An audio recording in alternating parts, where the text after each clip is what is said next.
In 2024, more than 4,500 new corporations were registered in Minnesota.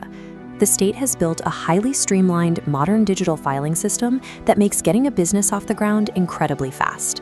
However, selecting an entity establishes the specific structural rules and tax obligations you'll follow under Chapters 322C or 302A. If you choose incorrectly, you may inadvertently subject a low-overhead business to Minnesota's 9.8% corporate franchise tax.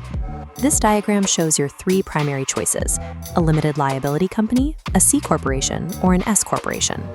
This decision dictates how the state shields your personal liability and how the federal government taxes your profits. We are going to walk through the exact registration mechanics, identify the ideal real-world use cases for each entity, and break down the specific pros and cons of operating in the North Star state. A digital setup might take 10 minutes, but the entity you select establishes your financial ceiling and regulatory footprint for years to come. This flowchart maps registration. First, file Articles of Organization for an LLC or Articles of Incorporation for a C-Corp. Pay $135 by mail or a $155 online fee for expedited processing. Next, designate a registered agent with a physical Minnesota address to accept legal documents.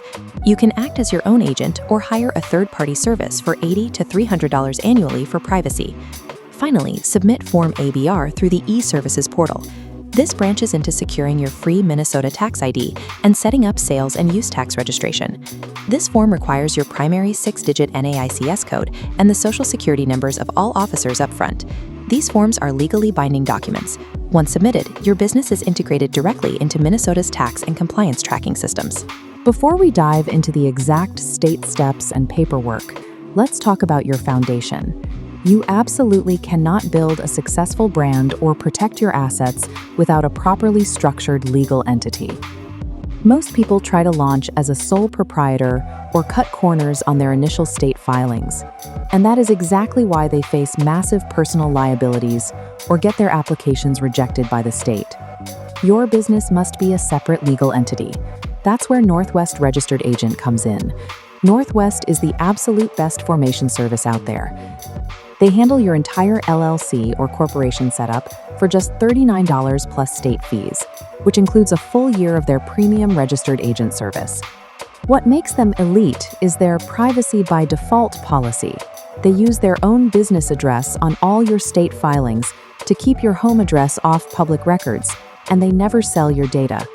This legal and privacy shield is non-negotiable if you want to protect your wealth.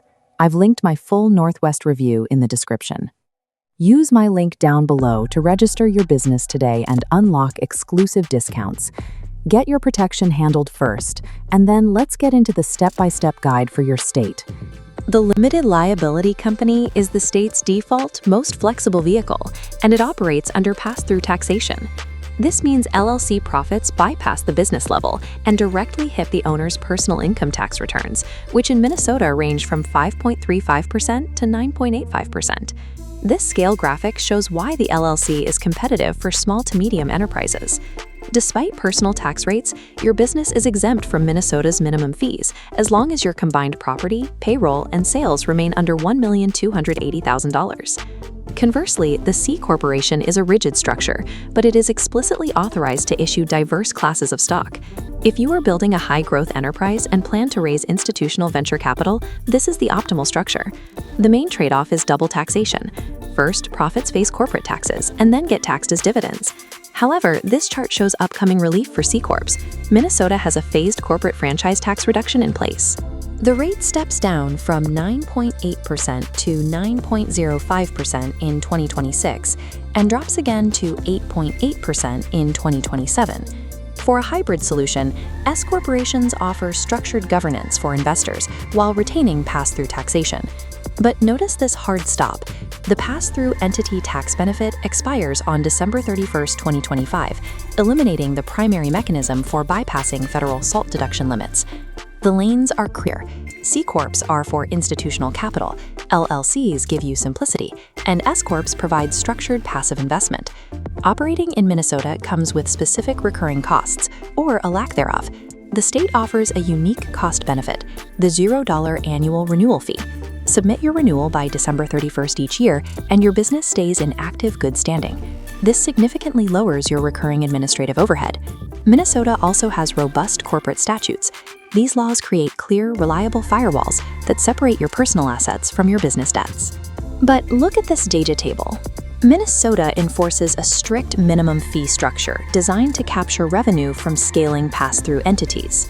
As property, payroll, and sales rise, that minimum fee kicks in. Even avoiding C-Corp double taxation, growing pass-throughs face entity-level tax burdens. Additionally, the state imposes high baseline corporate taxes, requiring businesses to absorb a 9.8% hit before the 2026 rate cuts finally take effect. Minnesota gets founders in the door for very little money, but as the company successfully scales, the state's tax web begins to extract revenue. Minnesota is a favorable place to register a business, but maximizing your return requires aligning your future capitalization needs with the right entity framework today. This decision tree breaks it down. If you are a budget-conscious solopreneur or running a small to medium enterprise, you should choose the LLC.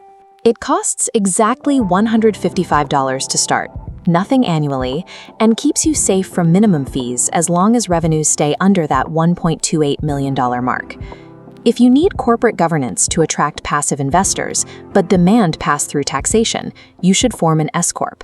Just be prepared to pay those scaling minimum fees and factor in the loss of the PTE tax benefit when it expires at the end of 2025.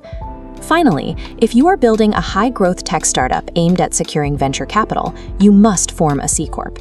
You have to stomach immediate double taxation, but it provides the necessary stock classes, and you will benefit from the tax rate dropping to 9.05% in 2026.